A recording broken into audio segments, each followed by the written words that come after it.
O artigo 52, inciso 2 da Constituição Federal, prevê que cabe privativamente ao Senado Federal processar e julgar os ministros do Supremo Tribunal Federal, os membros do Conselho Nacional de Justiça e do Conselho Nacional do Ministério Público, além do Procurador-Geral da República e o Advogado-Geral da União nos crimes de responsabilidade. Trata-se, assim, de uma das principais atribuições e responsabilidades desta Casa e que, entre outras de igual importância, diferencia o seu papel institucional em relação à Câmara dos Deputados. Compõe ainda essa competência o rol de atributos e instrumentos dos chamados freios e contrapesos, que garantem o equilíbrio necessário entre os poderes da União. Ou seja, senhor presidente, qualquer iniciativa ou ação no sentido de processar e julgar as autoridades elencadas naquele dispositivo e que estejam compatíveis com as exigências constitucionais, legais e regimentais, torna-se absolutamente razoável e até normal no desempenho das atividades do Senado. E mais do que isso, dependendo da gravidade e da natureza das razões que a justificam, a medida torna-se imprescindível, dada a responsabilidade e o compromisso que esta Casa possui perante a sociedade brasileira e nossas instituições democráticas. Por isso, senhor presidente, senhoras e senhores senadores, não há razão para escudar uma investigação e julgamento legítimos por parte do Senado Federal, o Procurador-Geral da República, em face das representações já aqui na Casa apresentadas. Ora, se de fato existem indícios, constatações e provas desabonadoras e até criminosas da conduta do senhor Roberto Gurgel, à frente da Procuradoria-Geral da República, nada mais natural e saudável para a democracia que o Senado Federal exerça suas atribuições e, mais do que isso, seus deveres constitucionais para esclarecer os fatos e a julgar adequadamente o Procurador-Geral. Qual o problema de que isso seja feito? Qual a inconveniência? Afinal, por que não se pode investigar os investigadores? Por que não se pode denunciar os denunciadores? Por acaso são eles imunes à lei, intocáveis por seus atos ou inatingíveis pelos cargos que exercem? De modo algum, senhor presidente. Nenhum agente público, de qualquer que seja o poder ou órgão da administração, está isento de ser processado e julgado de acordo com a Constituição e as leis do país. No caso em tela, vale lembrar que venho há 9 meses, 270 dias, denunciando e trazendo provas de todos os crimes praticados pelo senhor Roberto Gurgel. O conjunto de sua obra é de tal sorte grave e pernicioso que gerou nada menos do que 11 representações até aqui apresentadas contra ele, sendo 3 somente aqui no Senado Federal. E para rememorar, senhor presidente, faço questão de relacioná-las novamente uma a uma para que fique evidenciada a amplitude maligna e desastrosa de sua gestão como chefe do Ministério Público da União. Em 12 de maio de 2012, dei entrada nas seguintes representações. 1. Na esfera penal, junto ao Ministério Público da União, por crime de prevaricação. 2. Na esfera civil, junto à Corregedoria do Ministério Público da União, por ato de improbidade administrativa. 3. Na esfera administrativa, junto à Corregedoria do Conselho Nacional do Ministério Público, por ilícito administrativo. 4. Também na esfera administrativa, junto ao Conselho Nacional do Ministério Público, para procedimento de controle do ato administrativo. 5. Ainda na esfera administrativa e também junto ao Conselho Nacional do Ministério Público, representação por inércia ou excesso de prazo. 6. Na esfera político-administrativa, junto ao Senado Federal, por crime de responsabilidade. 7.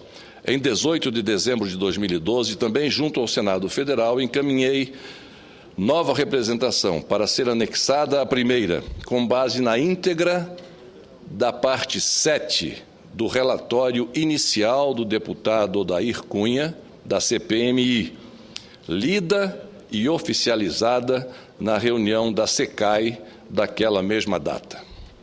8. Recentemente, em 6 de fevereiro de 2013, encaminhei mais um pedido de representação junto ao Senado Federal, também para anexação às duas outras, desta feita em função das supostas irregularidades em processo licitatório para aquisição de tablets pela Procuradoria-Geral da República, conforme já denunciei daqui mesmo desta tribuna. 9. Na mesma data, 6 de fevereiro, encaminhei representação junto ao Tribunal de Contas da União referente ao mesmo caso da licitação dos tablets. 10. Também junto ao TCU, no mesmo dia, apresentei denúncia também em relação à licitação dos tablets.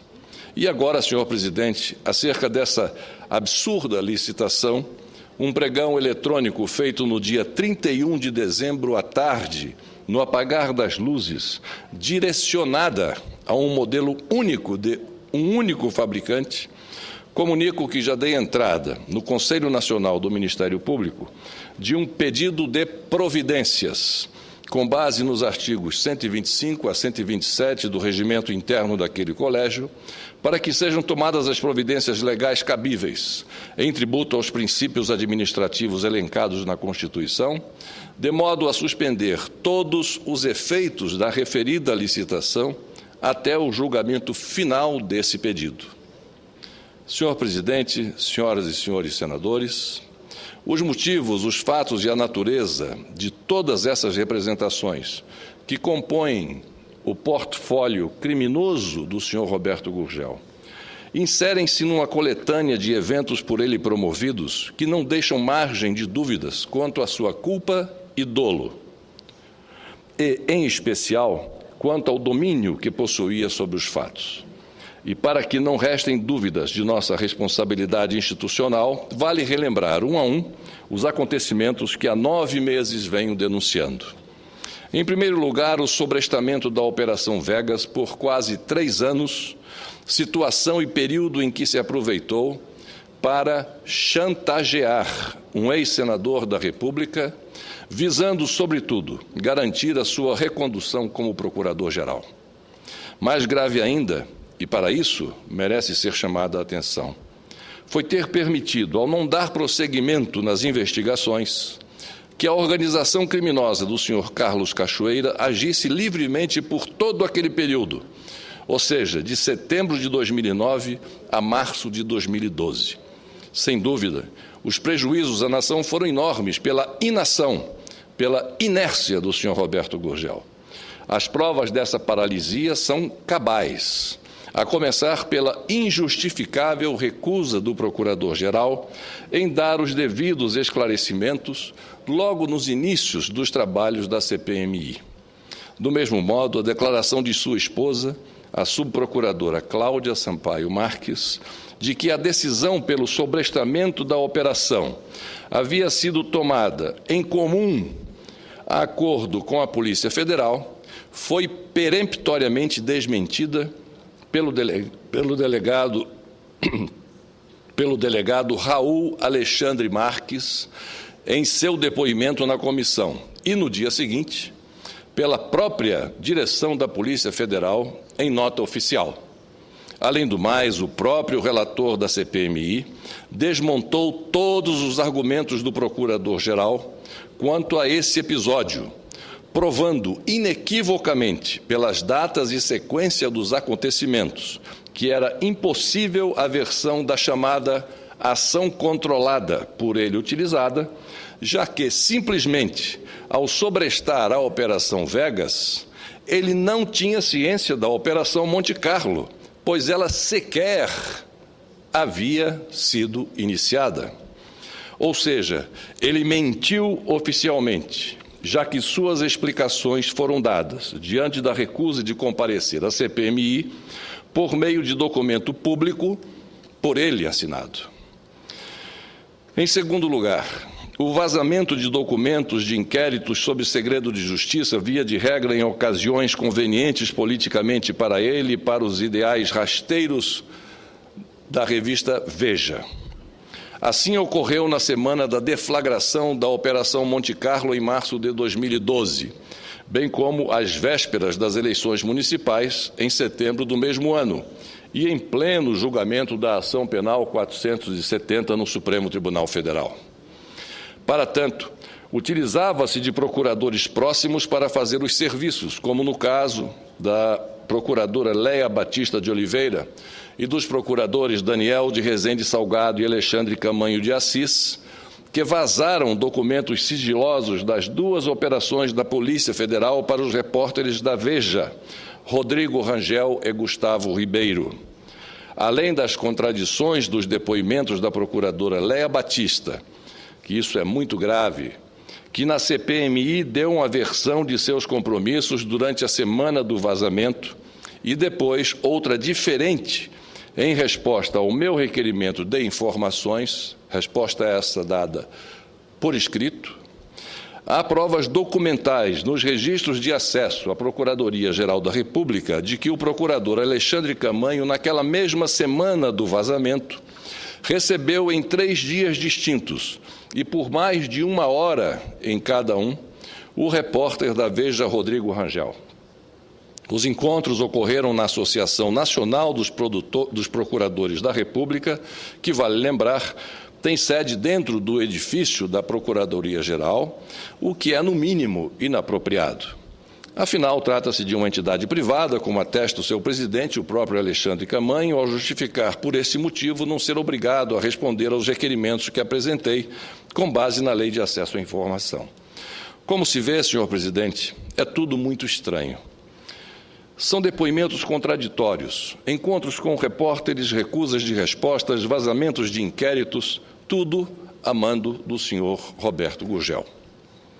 Terceiro, a concentração em sua esposa de inquéritos envolvendo autoridades com prerrogativa de foro, com o intuito de usá-los como instrumento de chantagem e ameaças.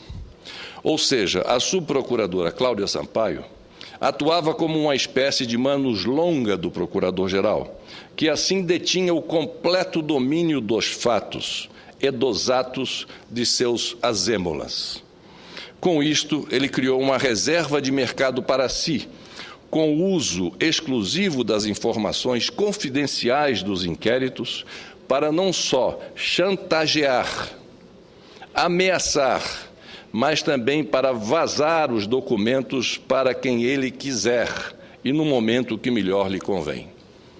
Quarto, a ingerência nas decisões do Congresso Nacional, especialmente no tocante à escolha de membro para o Conselho Nacional do Ministério Público, por meio de expedientes nada republicanos, como a distribuição de documentos apócrifos e gestões pessoais para retardar a votação de candidato que o Procurador-Geral considera seu desafeto. Além disso, o senhor Roberto Gurgel promoveu alterações regimentais daquele foro para que ele, como presidente, tenha sempre a maioria de votos no colégio. É mais uma de suas práticas para não ser investigado pelo órgão de fiscalização e controle interno do Ministério Público. Aliás, essa é mais uma incoerência do Procurador-Geral. Ao mesmo tempo em que luta contra a PEC 37 para manter o poder de investigação do Ministério Público, ele usa de todas as artimanhas para não ser investigado. Trata-se de um comportamento esquizofrênico do senhor Roberto Gurgel, a começar por se esquivar para não responder às indagações e questionamentos que lhe são feitos. Isso é inaceitável numa democracia. Quinto, mais recentemente, o Procurador-Geral desnudou-se ainda mais e provou tudo o que venho falando a seu respeito. Como sempre, repetiu seu rasteiro modus operandi ao denunciar ao Supremo Tribunal Federal o senador Renan Calheiros, então candidato à presidência desta Casa, exatamente 1 semana antes do pleito. E depois, e isso depois de ficar com o inquérito por quase 2 anos em seu poder, em mais um exemplo típico da costumeira prática de exceder no tempo propositalmente. Assim ele age, senhor presidente. Escamoteia-se sorrateiramente como um selvagem para esperar o melhor momento de dar o bote. E depois, na tentativa de se justificar, ele mente, faz jogo de palavras com seu costumeiro flato vocal. Foi o que fez ao alegar que esteve por longo tempo dedicado à ação penal 470 e por isso não tomou uma atitude antes. Ora, ele dispõe de pelo menos 60 subprocuradores da República. Bastava repassar o trabalho a um deles, mas não. A reserva de mercado em caso de autoridades com prerrogativa de foro é dele e somente dele. Assim ele se faz, assim ele chantageia, assim ele ameaça. Isso não é digno de uma república. A utilização de cargos como instrumento de ameaça, de chantagem, para perseguir aqueles que estão exercendo suas atribuições constitucionais. Atribuições essas também privativas do Senado Federal, que tem, em momentos como este, a obrigação de cumprir seu papel de fiscalização e controle externo, e mais ainda, de processar e julgar autoridades que prevaricam, que cometem crimes de responsabilidade e improbidades administrativas. Por isso, senhor presidente, assim como o Senado Federal não se curvou a qualquer tipo de pressão, elegendo o atual presidente desta Casa por mais de 2/3 de seu plenário, conclamo todos os senadores e senadoras, especialmente a nova mesa do Senado, para que se debrucem na análise dessas representações e promovam o devido e regimental trâmite, de modo que possamos, de uma vez por todas, julgar pela maioria desta Casa o destino do senhor Roberto Gurgel. Igualmente, conclamo todos os parlamentares que eventualmente estejam sendo, de forma velada, ameaçadas pelo Procurador-Geral, que não se intimidem com suas ações, com suas chantagens. Era o que tinha a dizer, por enquanto, senhor presidente, senhoras e senhores senadores, agradecendo a Vossa Excelência o tempo que me foi concedido. Muito obrigado.